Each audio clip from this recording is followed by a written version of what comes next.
can reach some sort of compromise. And besides, I shouldn't think you'd be allowed to take your typewriter in there." "You misunderstand me, Mrs. Garnett. I'm staying at the workhouse tonight, as I shall be writing a piece about it for the Morning Express." Mrs. Garnett sucked her lip disapprovingly. "I don't think I'll ever understand your profession, Miss Green." Chapter 2. I stepped off the omnibus on Hoxton Street that evening, wearing a thin dress, bonnet and shawl I had bought from a second-hand clothes shop. A bitter January wind whisked along the street, and I shivered as I waited for my sister beneath a gas lamp outside the Britannia Theatre. A noisy crowd was gathering around me for the evening's pantomime performance. "Hello, Penelope! Isn't it cold?" Eliza joined me beneath the gas lamp, rubbing her hands together. She wore a similar outfit, but had managed to find a pair of fingerless woolen gloves to team with it. "I wish I had some gloves," I said. "My hands are almost numb." "I suppose this is only the beginning of the night's discomfort," she replied.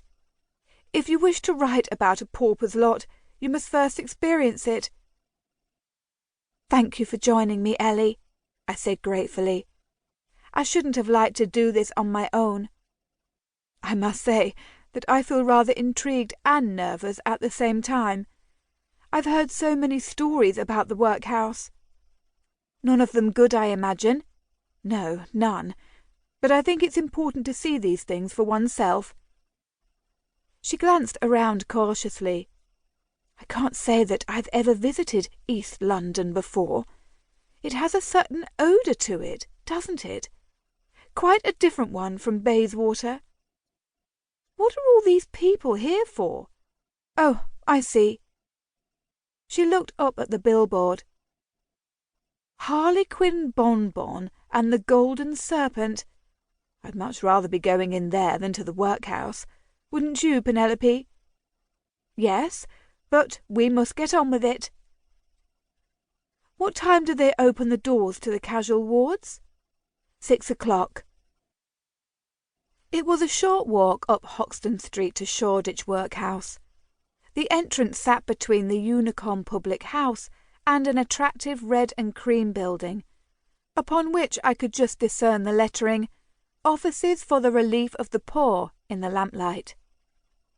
The little street that led to the workhouse entrance was named the Land of Promise, and within its confines a group of dishevelled people waited to be admitted to the foreboding building which lay beyond the walls.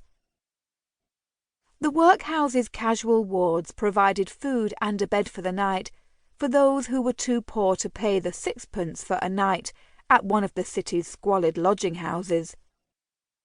Having read several accounts of the men's casual wards in various publications, I was keen to discover for myself what the women's wards would be like. I hoped that by writing about the unfortunate conditions I was anticipating, more might be done to alleviate the suffering of London's destitute. I was expecting it to be a difficult experience, so I had been both surprised and grateful when Eliza had agreed to join me.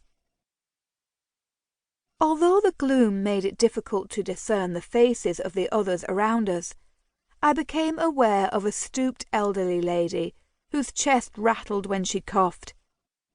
A younger woman was accompanied by 2 children who seemed unusually still and quiet for their age, while 2 old men were busy reminiscing about Bartholomew Fair, which had ceased running many years before. We were startled by the slam of a door at the side of the Unicorn pub, and turned to see 3 loud young men sauntering toward us. "Got a match, old pal?" one of them asked a slumped figure. The match was produced, and the smell of tobacco smoke soon drifted around our heads. "Another night at Buckingham Palace," announced one of the young men. "We all looking forward to another night at Buckingham Palace?" One of the elderly men tutted at him.